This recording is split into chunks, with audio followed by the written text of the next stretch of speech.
Ram Bahadur Gurung went to Russia in mid-October, desperate to find work. He paid 6,000 US dollars to a smuggler, only to end up training with the Russian army. He's now back in Kathmandu and says smuggling networks are as desperate to recruit Nepali men to the Russian military.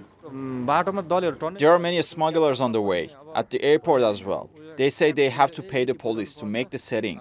They were asking for money and they were so much just near the airport, as well trying to recruit in the Russian army. They were giving a false promise of job and money. Ram wants his money back, but his smuggler is out of reach. More than a dozen Nepalese who joined the Russian army have also told TRT World that smuggling networks are helping recruit Nepalese into the Russian army illegally. The networks operate in Nepal, India, the United Arab Emirates, and Moscow. And in each location, they work in disguise. We gave our passport and he got a visa for us through a setting.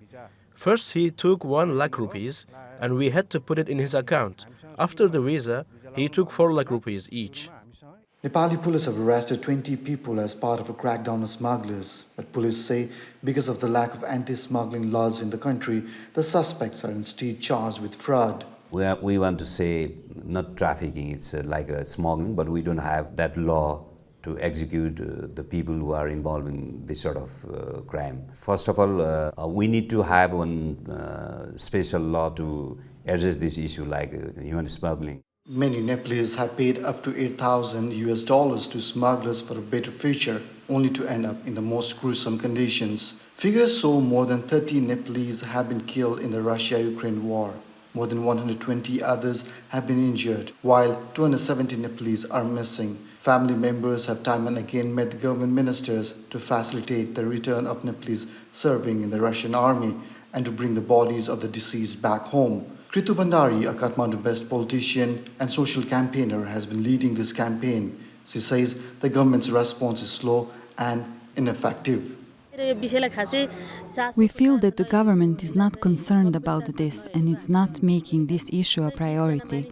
We gave 620 cases in which they need to be returned home, but none of the 620 families have received a call from the government.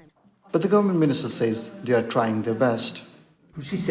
We request the Russian government to cancel all the contracts with the Nepalis working in the Russian army and send them back home. Dozens of Nepalese on the front line in Russia, contacted by TRT World, say they desperately want to return home. Some have even appealed to the Indian Prime Minister to intervene. Every day, Rojipun watches the news, hoping for some information about her husband.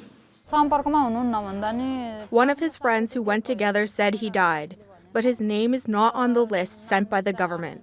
I don't have more information about the current situation. There is no official data on how many Nepalese have joined the Russian army or how many have died in the war. But the war that is happening thousands of kilometers away is affecting hundreds of families here. And family members desperately want their loved ones back home. Rajneesh Bhandari, TRT World, Kathmandu.